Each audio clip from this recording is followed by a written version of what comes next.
The Behemoth raid in Lost Ark has stirred up a significant amount of controversy, with over 20 plus hate threads on Reddit and the community up in arms, especially for on eye level 1620 players. 3 weeks in, title reclear lobbies are now the norm, but let's take a look at whether this raid is as hard as people are claiming.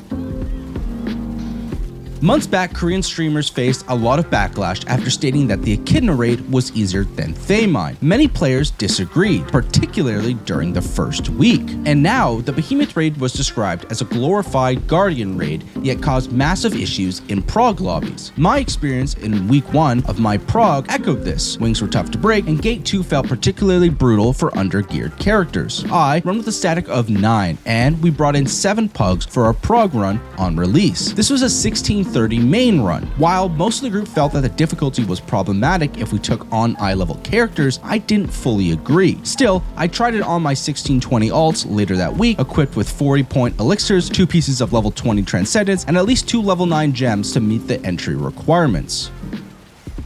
The biggest issue in week 1 was a lack of muscle memory for basic patterns. Gate 1 was a nightmare, with most groups wiping to the Guardians due to slow kills. Miscommunication ran rampant as people argued about green Guardian swiftness orbs and whether the previous group had actually taken theirs. In reality, a lack of understanding and damage/experience led to these wipes. Guides were often skimmed, and many players simply hadn't built up the necessary repetition yet. Despite the difficulties, I pushed through with my alts and achieved 4 full clears and 2 Gate 1 clears. By the end of the week, I was 1 short of an X5 achievement, which I would get from my static run on reset, which I thought would help avoid the imposter lobbies full of inexperienced players. Still, the inexperience in Gate 2 persisted into week 2, leading to even more frustration.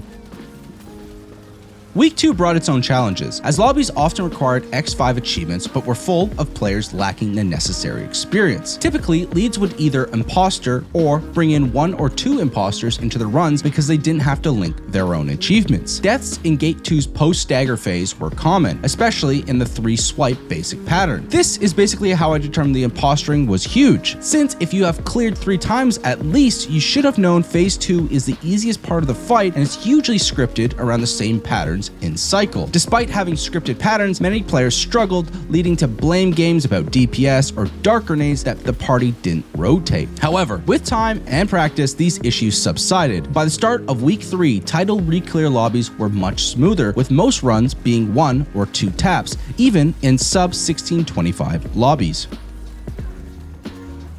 Damage has been a point of contention. Certain classes like Blades consistently deal high damage, upwards of 40 to 50 million, regardless of gear, with others, like the average Gun Lancer or LC Sharpshooter, struggle to reach mid-20s. Personally, my loyal companion has to sweat like none of my other alts to hit a measly 25 million, whilst my Soul Eater is hitting 38 and I'm reclined drinking a nice cold Diet Coke. Wing breaks were a major issue early on, but it became clear that the problem wasn't unnerved health, but rather a lack of focus on wings throughout the fight. Things like not focusing wings on their damage moments mid-fight or getting thrown around on one of the 3 attacks during wing break mech have huge implications on whether the breaks will be easy or near impossible. It seems groups are already kind of stacking the higher DPS classes throughout the lobbies of on eye level parties. On eye level groups not factoring in playstyles like Entropy back attackers together with something like a Bard and Hitmasters with a Pally are a good indication of problems to come in that run. If my low DPS Sharpshooter can get it clear, your characters can too.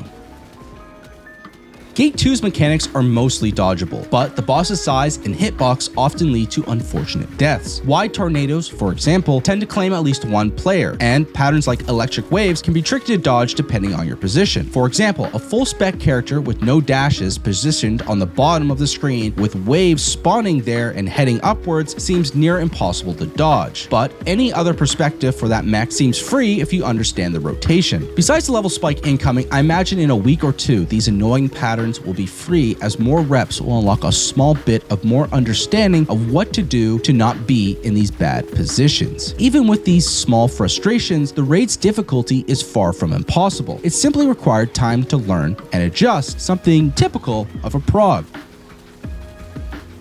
Overall, the Behemoth raid in Lost Ark is challenging to prog your first time, but fair, especially with time and practice. Week 1 was understandably rough, with most players still learning the mechanics. However, By week 3, title re-clear parties are running smoothly, and many of the initial complaints have died down as players adapt. This is commonplace to every prog of the raids thus far in the game, but I think the fact that people have to group with 2 times the amount they usually have had to prior is throwing a lot of them off. In fact, I actually think getting into groups and finishing the raid is faster than any raid previously released. The only one I can think of is maybe Kyangle, but since this one is only one difficulty, the floodgates are open to just about everyone. I see 1650s in with plenty of 1620s, and I have never in my Lost Ark life finished all 6 gold earners so easily in basically one-tap runs on week 3 of the release. Keep in mind, in just over a week from now, we are about to get a 20 eye level boost that should make this raid even more chump change than it previously was, with plenty of damage bonuses from various means. So if you're still struggling with the raid, it's about to get a whole lot easier. By gatekeeping standards, my roster fits about every criteria besides being on eye level and maybe shit classes like Loyal Companion. So I know my experience is not the same as the average player. Someone without LOS 30, any level 9s, or the goal to get Transcendence is probably having a horrendous time getting into a lobby. But